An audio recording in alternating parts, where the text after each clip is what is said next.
Hello friend, 10 घात वाले एक एग्जाम के दृष्टिकोण से बराबर पूछा जाता है। मैंने क्वेश्चन बैंक में देखा तो एक वीडियो सोचा कि छोटा 5-10 मिनट का वीडियो हो वो दे दिया जाए। तो 10 घात जो आपके एग्जाम के दृष्टिकोण से बहुत ही महत्वपूर्ण है, वही चीज मैं आज आप लोगों के बीच लाया हूं। एक फर्मी बराबर 10⁻⁻15 मीटर होता है, जो दूरी मापने की सबसे छोटी इकाई को फर्मी है। एग्जाम में पूछा जाता है दूरी मापने की सबसे छोटी इकाई फर्मी है। दूरी मापने की सबसे छोटी इकाई क्या है? फर्मी है। फर्मी बोलो या फेम्टो बोलो। तो एक फर्मी का मान 10⁻⁻15 मीटर होता है। एक फर्मी का मान 10⁻⁻15 मीटर होता है। एक पिको 10⁻12 मीटर होता है। एक एंगस्ट्रम, ये बहुत महत्वपूर्ण है। एक एंगस्ट्रम बराबर पूछता है। एक एंगस्ट्रम जो है क्या होता है? तो 10⁻10 मीटर होता है। ये बार बार पूछा जाता है, ये रिपीट क्वेश्चन है। एसएससी में भी पूछा गया है और रेलवे में तो कितना बार पूछा गया है ये तो आ नहीं पाएंगे। तो एक एंगस्ट्रम 10⁻10 मीटर के बराबर होता है। एक नैनो 10⁻⁻9 मीटर होता है। एक माइक्रोमीटर को बराबर एमएम में पूछा जाता है। ये जो क्वेश्चन है ये भी बहुत महत्वपूर्ण है। एक माइक्रो को कहां पूछा जाता है? एमएम में पूछा जाता है। वो कितना होता है? 0.001 एमएम होता है। एक माइक्रो का मान 0.001 एमएम, और अगर 10 के घात में रहेंगे तो 10⁻⁻6 मीटर होता है। ये 5 जो है हमें याद रखना है 10 घात का। इससे ज्यादा रखने की कोई जरूरत नहीं है, कोई झंझट नहीं है, सिर्फ इतना ही। इससे ज्यादा एग्जाम में नहीं पूछा जाता है। एक फर्मी 10⁻⁻15 मीटर, क्योंकि और ये पूछा जाता है दूरी मापने की सबसे छोटी इकाई को क्या कहा जाता है? तो फर्मी कहा जाता है। दूरी मापने की सबसे छोटी इकाई को क्या कहा जाता है? फर्मी कहा जाता है। एक पिको बराबर 10⁻12 मीटर होते हैं। एक एंगस्ट्रॉम बराबर 10⁻10 मीटर होते हैं। एक नैनोमीटर बराबर 10⁻9 मीटर होते हैं। और एक माइक्रोमीटर बराबर 10⁻6 मीटर अर्थात 0.01 एमएम होते हैं।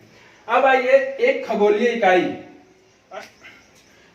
इकाई एस्ट्रोनॉमिकल यूनिट, एयू इसका शॉर्ट नेम है। एयू, ये से हो गया एस्ट्रोनॉमिकल और यू से यूनिट। तो एयू है क्या? यह जो है सूर्य और ग्रहों की बीच की दूरी को मापने के लिए खगोलीय इकाई का प्रयोग किया जाता है। सूर्य और ग्रह कहने का मतलब हुआ 8 ग्रह होते हैं, उसमें से सभी पृथ्वी भी होते हैं। तो 8 ग्रह, मतलब कहीं कहीं ऐसा लिखा हुआ है कि सूर्य और पृथ्वी के बीच की दूरी, सूर्य के केंद्रक और पृथ्वी के केंद्रक के बीच की दूरी को मापने के लिए जिसका प्रयोग किया जाता है उसे खगोलीय इकाई कहा जाता है। तो कहीं कहीं ऐसा भी लिखा हुआ रहता है कि सूर्य और ग्रहों के बीच की दूरी को मापने के लिए खगोलीय इकाई का प्रयोग किया जाता है, एस्ट्रोनॉमिकल का प्रयोग किया जाता है। तो सूर्य और पृथ्वी के केंद्रक की मध्य दूरी को मापने के लिए जिस इकाई का प्रयोग किया जाता है उसे खगोलीय इकाई कहा जाता है। एक खगोलीय इकाई का मान 1.436 × 10⁻11 मीटर होते हैं। ये बस। दूसरा है ये प्रकाश वर्ष। प्रकाश वर्ष कहता है कि सूर्य के द्वारा या तारों के द्वारा एक वर्ष में जितनी दूरी तय की जाती है वह प्रकाश वर्ष कहलाता है। तारों के द्वारा एक वर्ष में जितनी दूरी तय की जाती है वो क्या कहलाता है? एक प्रकाश वर्ष कहलाता है। प्रकाश का चाल C से सूचित किया जाता है। प्रकाश का जो वेग है वो होता है 3 × 8 मीटर पर सेकंड होता है वेग।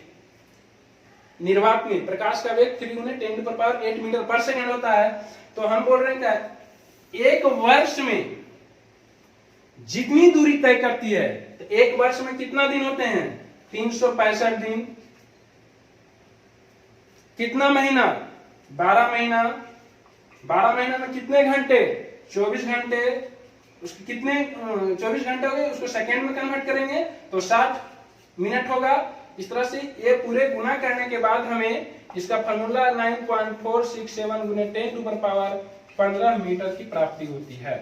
तो एक प्रकाश वर्ष बराबर, ये बराबर पूछा जाता है, एक प्रकाश वर्ष बराबर क्या होता है? 9.467 गुने 10 टू द पावर 15 मीटर। और सबसे महत्वपूर्ण चीज यह है, यह कितना बार एग्जाम में पूछा गया है कि प्रकाश वर्ष किस चीज को मापता है? तो यह दूरी की मात्रक है। क्यों? क्योंकि यह कितने लोग होते हैं जो नहीं जानते हैं, तो क्या करते हैं कि वर्ष लिखा हुआ है तो कोई अवधि को मार देते हैं, कोई समय को मार देते हैं, कुछ ईयर को मार देते हैं, लेकिन वैसा नहीं है। प्रकाश वर्ष दूरी मापने की इकाई है। क्योंकि हम क्या बोल रहे हैं, एक वर्ष में तारों की द्वारा तय की गई दूरी, जितना एक वर्ष में जितनी तारों के द्वारा प्रकाश को तय किया करता, दूरी जो तय करती है, वह प्रकाश वर्ष कहलाता है। तो प्रकाश वर्ष दूरी का ये सही मात्रक है, ये दिमाग में रखिएगा। ये नहीं कि वहां पर समय दे दें कि प्रकाश वर्ष तो दूरी की मात्रक है, नहीं। प्रकाश दो तारों के बीच की दूरी मापने के लिए इसका प्रयोग किया जाता है। और तीसरा है पार्सेक। पार्सेक दूरी मापने की सबसे बड़ी इकाई पार्सेक है। खगोलीय इकाई मंदाकिनी, यह जो है दो मंदाकिनी के बीच की दूरी को मापता है। दो मंदाकिनी के बीच की दूरी को मापने के लिए पार्सेक का प्रयोग किया जाता है। और दूरी मापने की सबसे बड़ी इकाई को पार्सेक का प्रयोग किया जाता है। दूरी मापने के लिए सबसे बड़ी इकाई का प्रयोग पार्सेक क्या किया जाता है? पार्सेक दो मंदाकिनी के बीच की दूरी को मापता है। एक पार्सेक बराबर 3.26 गुने 10 टू द पावर 16 मीटर होते हैं। पार्सेक किसको मापता है? दो मंदाकिनी के बीच की दूरी को मापता है।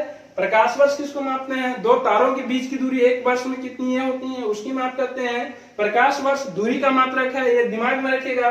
क्योंकि ये वर्ष देखकर लोग क्या करते हैं कि वो समय अवधि को मापते हैं, लेकिन नहीं, प्रकाश वर्ष एक दूरी का मात्रक है, लाइट ईयर जिसको हम लोग बोलते हैं।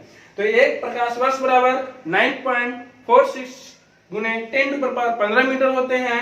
और खगोलीय इकाई यह जो है पृथ्वी और सूर्य के बीच की दूरी को मापने के लिए खगोलीय इकाई एस्ट्रोनॉमिकल यूनिट का प्रयोग किया जाता है, जिसका एक एयू बराबर 1.436 गुने 10 टू द पावर 11 मीटर होते हैं। चलिए इसी के साथ मैं यूनिट और डायमेंशन का टोटल चैप्टर समाप्त करते हैं और नेक्स्ट वीडियो में ऑब्जेक्टिव लेकर आऊंगा। चलिए धन्यवाद।